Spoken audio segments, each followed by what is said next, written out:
Ducati didn't expect such a big reaction from Marc Marquez's initial feedback on the factory bikes.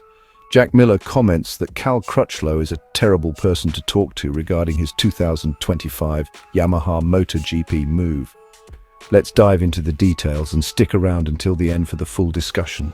Marc Marquez's debut on Ducati's factory MotoGP bike during the Barcelona test marked a pivotal moment in the ongoing evolution of Ducati's race program. A year after testing the Gresini liveried GP25 at Valencia, Marquez now faced the challenge of riding the factory versions of both the GP24 and GP25.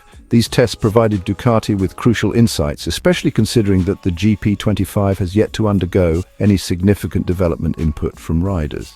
Gigi Dall'Igna, Ducati's general manager, has approached these tests with cautious optimism, acknowledging that while rider feedback is invaluable, there could be potential for some unexpected revelations, particularly from a rider of Marquez's caliber. However, Dall'Igna remains confident that Marquez's initial impressions won't significantly disrupt Ducati's ongoing development plan. After a year of collaboration, Ducati and Marquez have grown familiar with one another, and this established rapport gives Dall'Igna hope that the results will align with expectations. The testing session in Barcelona was pivotal, not only because of Marquez's first ride on Ducati's full works bike, but also because it represented the first substantial feedback Marquez could provide on a machine other than the GP23, which carried him to 3 Grand Prix victories earlier in the season. The step between the GP23 and GP24, which Jorge Martin rode to a championship-winning season, has been significant in Ducati's recent progress. However, the transition from GP24 to GP25, according to Dall'Igna, is unlikely to represent a similar leap in performance. The GP24, in Dall'Igna's words, has already reached a very high level of competitiveness, and Ducati's development team is cautious about introducing any radical changes that could involve unnecessary risks at this stage. Despite the expectation that the GP25 may not bring sweeping performance improvements, Dall'Igna is clear about the areas Ducati aims to enhance. Top speed is one of the focal points for Ducati's winter development. While the Italian manufacturer has set the benchmark in many aspects of the sport, some competitors have managed to close the gap, particularly on straight-line speed. This is a key area Dall'Igna believes Ducati can improve upon, as the team looks to maintain its competitive edge over rivals. Another critical aspect that Ducati seeks to refine is mid-corner traction, specifically in the way the bike manages its power delivery. Dall'Igna has identified a need for better mid-corner rev control to optimize acceleration and maintain speed through turns. With MotoGP bikes becoming increasingly sophisticated, these small but significant improvements in traction and handling could make a world of difference in future race performances. The importance of these winter upgrades is amplified by the looming engine freeze in MotoGP. Once Ducati's engines are homologated ahead of the 2025 Thai GP, there will be no opportunity for further development until the end of 2026. This places additional pressure on Ducati's engineering team to maximize performance gains during the current development window. With the upcoming transition to the 850cc era in 2027, every technological advancement made now will have lasting consequences.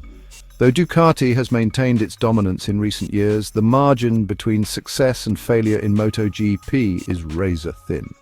With rivals showing strength in key areas like top speed, Dall'Igna and his team must strike a balance between taking risks and solidifying their competitive foundation. Marquez's feedback, while potentially challenging, will be essential in fine-tuning Ducati's machines for the seasons to come. Ultimately, the Barcelona test serves as a vital milestone for both Marquez and Ducati.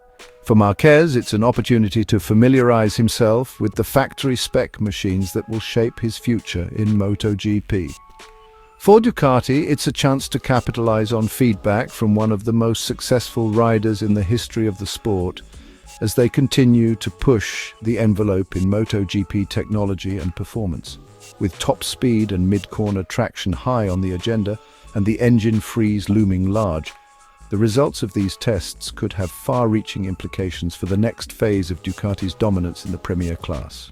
Jack Miller's skepticism regarding Cal Crutchlow's advice on adapting to Yamaha's Wise RM one MotoGP bike is not without reason. Crutchlow, who has served as Yamaha's official test rider since retiring from full-time racing in 2020, is known for his strong opinions, which can sometimes border on exaggeration. For Miller, whose MotoGP debut in 2015 was alongside Crutchlow at LCR Honda, this tendency has left him hesitant to rely too heavily on the Briton's input as he prepares to transition back to PRAMAC Yamaha in 2025. Crutchlow's experience with the M1 is undeniable, as he has been closely involved with its development for several seasons. However, Miller feels that seeking advice from other current Yamaha riders like Fabio Quartararo and Alex Rins might provide a more grounded perspective on the bike's handling characteristics. According to Miller, while Crutchlow's insights are valuable, they need to be taken with caution due to his habit of overemphasizing both positive and negative aspects. Miller humorously noted that if one were to ask anyone about Yamaha and get a straightforward response from Crutchlow, it might be better to consult his wife, Lucy, as she is likely the only person who hears the unfiltered truth from the former rider. Miller's upcoming return to PRAMAC Yamaha is filled with anticipation, especially after witnessing the remarkable achievements of the team in the 2024 season.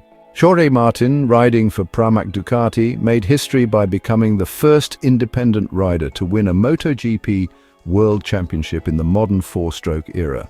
This achievement speaks volumes about the competitiveness and depth of the current field in MotoGP, underscoring the strength of independent teams in the face of factory-backed efforts. Miller expressed admiration for the work done by PRAMAC team principal Paolo Campinotti and the entire squad, emphasizing how their success demonstrates the growing parity in MotoGP. In a season where both Martin and reigning champion Francesco Bagnaia, affectionately referred to as Pecco, showcased their immense talents, with Bagnaia taking a staggering 11 race victories, Miller recognized the significance of these accomplishments as markers of just how competitive the series has become. As Miller gears up for the 2025 season, he is eager to test his skills against the very riders who dominated the previous year. His return to PRAMAC Yamaha represents a new chapter in his career, and while the challenge of racing against the likes of Martin and Bagnaia will be formidable, Miller's competitive spirit remains high. His goal will be not only to challenge the established order, but also to reassert himself as a contender in what is shaping up to be another fiercely competitive year in MotoGP. The road ahead promises to be thrilling, and Miller's candid reflections on both Crutchlow's advice and the strength of the field suggest that his focus is squarely on the task at hand, returning to the top of the sport while navigating the complex dynamics of MotoGP's ever-evolving landscape. Hey MotoGP fans, don't forget to like and subscribe to stay updated with all the latest action.